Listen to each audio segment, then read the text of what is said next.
There are some questions that all parents should ask about school trip transport.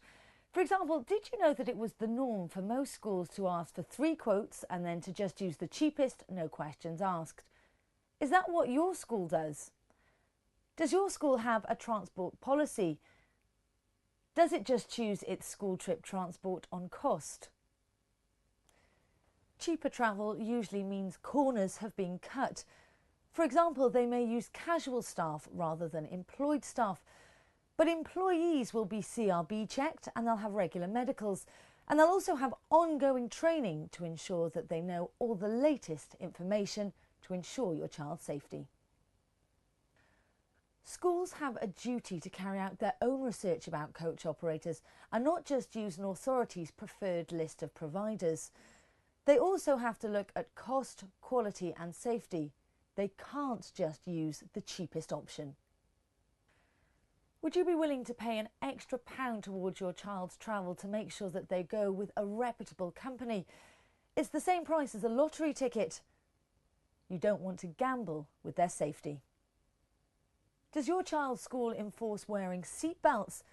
Does it have emergency procedures? And if you don't know whether it does your child? All schools should have a transport policy, and that should include a seatbelt policy and enforcement of it. There have been fatal coach crashes where it's clear seatbelts weren't worn. We know this because teachers and pupils have sustained serious injuries, but those injuries haven't included seatbelt injuries.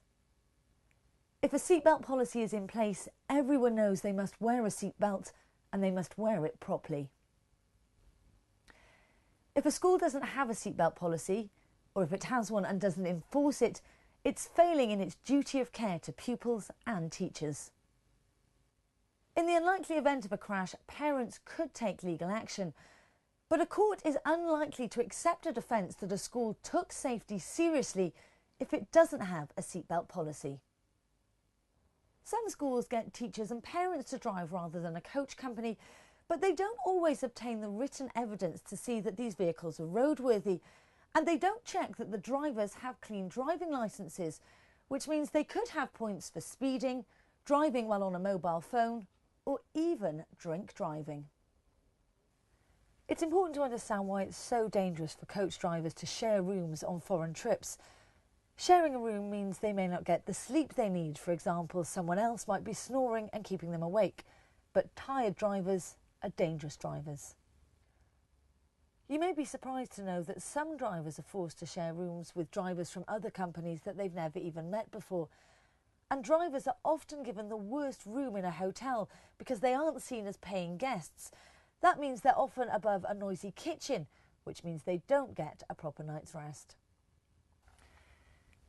Skiing and activity holidays are a particular problem because the driver is often checked out of the hotel at the same time as the party after breakfast, which means they're left hanging around all day feeling tired before they then have to start their long journey home in the evening.